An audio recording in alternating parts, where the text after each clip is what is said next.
Well, it's weekly wrap time again. End of another very wet week in Sydney, Chris, but it's been a good week. It's been a great week. It's been a busy week, and thankfully we've barely been in Sydney. We've been up at the Gold Coast where it's been nice and sunny. Exactly, and while you're on that topic, it was a good couple of days up there, and we managed to pick up a couple of lovely colts for an absolute steal. Yeah, it was really fortunate, wasn't it? It's been a long time coming, but nice to be at a sale where it's sort of felt more like a buyer's market, which was great. And picked up a Hellbent colt that's going to be trained by Annabelle Neesham, who's been having a lot of success with that progeny as a Voyer at Triple Crown. And also picked up another really nice Piarata colt that's going to be trained by Kieran Maher. Piarata, I think, as we mentioned to everyone before, we're very fond of. He's been doing a fantastic job with his progeny so far. So a couple of really promising horses, and they're going to be super cheap, which is awesome. And stay tuned. We'll be sending out details in regards to them over the coming week or so. Yeah, the dam of the Piarata colt was Warpath. She's produced some stakes winners, and she was lovely. And I think John O'Shea, who trained her, was desperate to get this colt, but Nice. Fortunately we got the better of him. So that was nice. Had the bigger guns in the auction. That's right. Moving on to more important things. Belliave cracked her maiden this week. Her second start for her new stable with Annabelle Neesham up in Queensland, and what a thrill it was to finally get that win. Yeah, it was excellent. Great to see Dan McGilray, young apprentice jockey, on board. Got a win for us and Annabelle the week before, so great to see him deliver again. He's been riding really well for a young bloke up there, and 1400 metres for the first time for Belliave, and I don't think it wanted to be any further. It's certainly at the outside of her limit, but that's another thing we learnt, but good to get the result, and like to see her kick on from there. So very pleasing for all her owners, and Dan McGilvray, an apprentice up in Queensland, and it's 2 from 2 within a week for us after Diablo Bolt. So very exciting, and hopefully he can continue that. And the other thing to mention for the week was a lovely trial by Zusain Bolt out at Hawkesbury earlier in the week. He he's a big striding horse, and that last 100 was fantastic to watch. Yeah, it is. It's really great seeing these young babies developing and learning from each outing that they have. And the thing I was really pleased with there was, like you said, how strong he was late, but the way he handled the wet ground too. It was a heavy track, and he really lengthened stride and looked particularly good in that trial, which was pleasing. It shows that mentally he's got a bit of confidence about him, that he's prepared to stretch out like that in those conditions. But lovely to see. I think he's got a nice little future, and can't wait to see him get to the track now, and probably a horse who might appreciate just a little bit of extra ground. But really looking forward to it. I think he's a nice prospect. Yeah, absolutely. So moving on to this week, our first runner for the week starts in about an hour.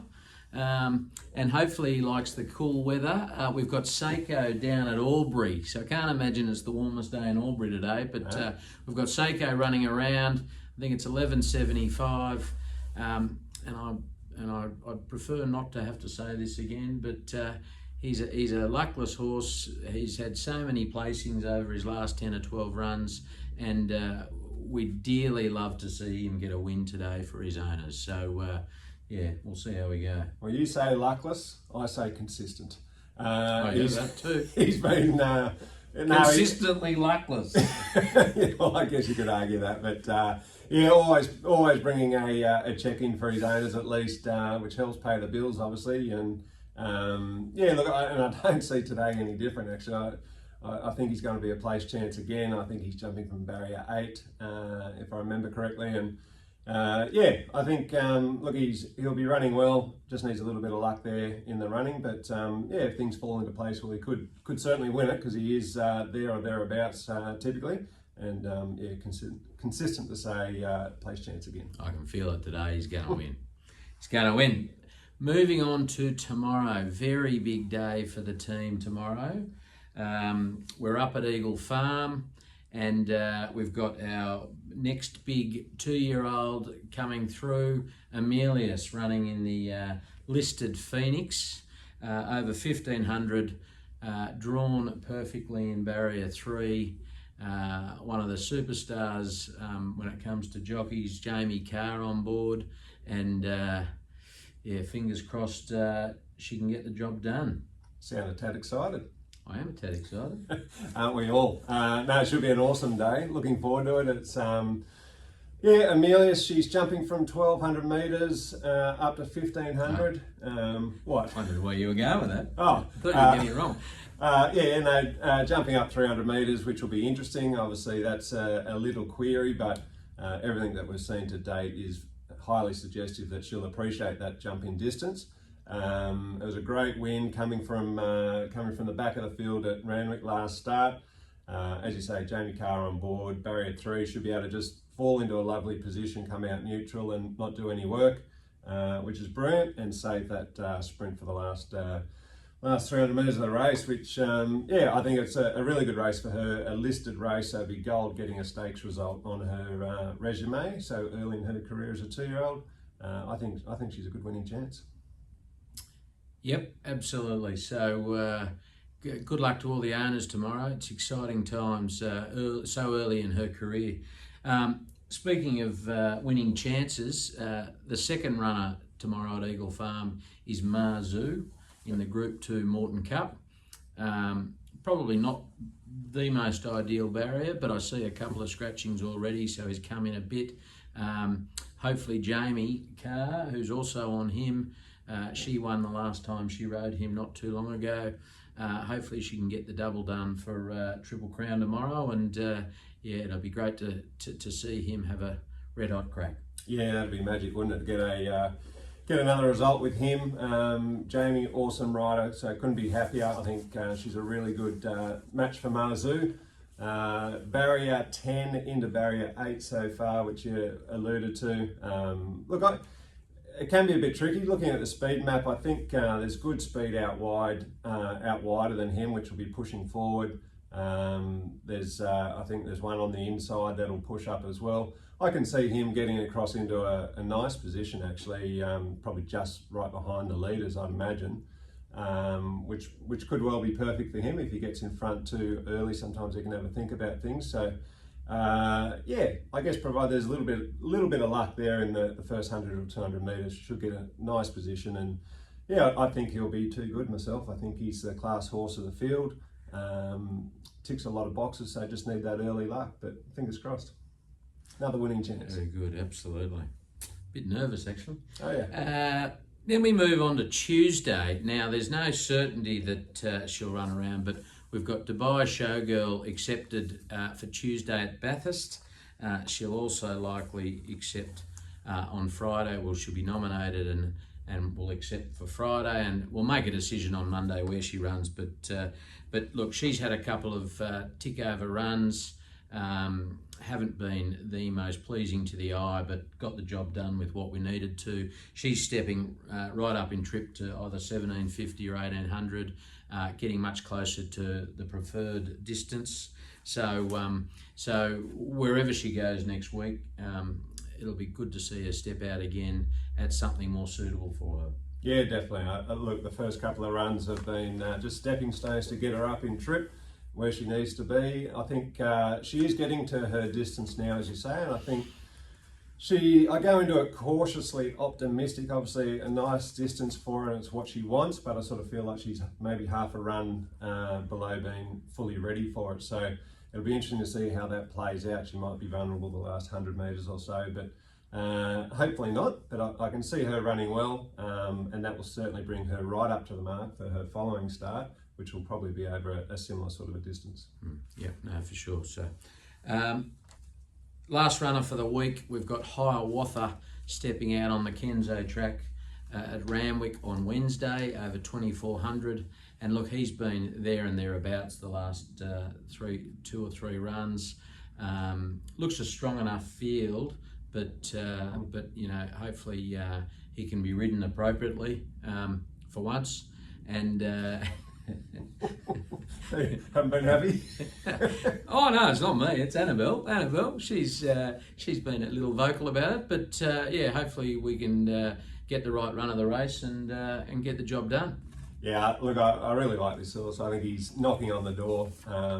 Been running well without quite getting the win, but being close to the mark, and has found a competitive race, as you say. I think there's a number of horses in there, quite a similar type of horse to himself in similar form. So should be very competitive. But yeah, I think he'll be right there and thereabouts again. So fingers crossed he crosses the line first, because he certainly deserves it. And he's a nice horse who's taking a little bit of time to learn what this racing game's all about, but the penny's slowly dropping for him, and yeah, love to see him put it all together. Which is bizarre, really, since he's a 4-year-old now, but we do forget he had about 18 months out of racing through injury, and yeah, look, he acts more like a stupid 2-year-old, but anyway, he'll in his defence, he's a Northern Hemisphere 3-year-old who's forced to race as a 4-year-old here, so he is probably mentally immature compared to his peers. Yeah, fair enough. Anyway, he'll get there. So that's it for the runners. It's now red hot tip time, and Chris had a win last week, so well done. Thank you. And for you, pretty damn decent odds. Chris got up just folk at $5. So an excellent result. Well done. And unfortunately, I didn't do any good, but I'm still ahead of you because I had $11 the week before. I'm going to hang on that. How long are you going to dine on that for? Yeah. So that's it. Done. So well done. So we move on to this week. Well, this week, all the action is in Eagle Farm, and I'm going to start with race 6, Hedged, with Jamie Carr. Hopefully she is having a field day up there at Eagle Farm. I think that's a good winning chance. Race 7, Osmos, with Adam Hieronymus, I think is a really good each-way chance. Will be thereabouts, and likewise will be in race 8, Mayor of Mount Buller, with Tommy Berry. I think that's another each-way chance. So, mate, I think it could be a field day up there, so looking forward to it. Yeah, fair enough. What have you got? Look, I couldn't find my mojo when I was looking at them this week. I've got a couple, but not sounding confident. So I am in one of the same races as you. I'm in the Magic Millions National Classic Race 7 at Eagle Farm, and you talk about Jamie Carr. I'm hoping she just wipes the field. The holder wins the card. Wins the card. Yeah, I even found Eagle Farm pretty tough because there's 2 that I definitely want to get on, but we're not mentioning that because they're ours. So I'm on race 7, number 7, Fall for Cindy. She's shooting for 3 in a row with Jamie on board and paying $8. That was about it for Eagle Farm. Then I'm moving to Randwick race 10, the Racing and Sports Handicap. And look, as I said, I struggled a little bit here. I'm going for a roughie. Well, it looks like a roughie, good horse, but number 7, Jojo Was a Man. I'm saying each way, currently paying $34. He likes wet, and he's always been good third up. So I followed him for a while, and I think lacking too many definite winning chances, I thought, let's have a crack at Jojo Was a Man. Is that on the nose? No, I said each way. Oh, did you? Okay. Well, you can get $7.50 each way, so that's unheard of for you on the win. So, anyway, that's it, guys. Can I just say on the record that tip for the Triple Crown Double at Eagle Farm is not part of the Red Hot tips. I don't want to put the mock on them. No, definitely not. But if you want to have a sneaky go, might be an idea. I will say the last time you did that, you won. We did, yes. I remember. So, anyway, have a lovely weekend, guys. Good luck to everyone with runners over the coming week, and we'll talk to you next week. Good luck, guys. Have a great weekend.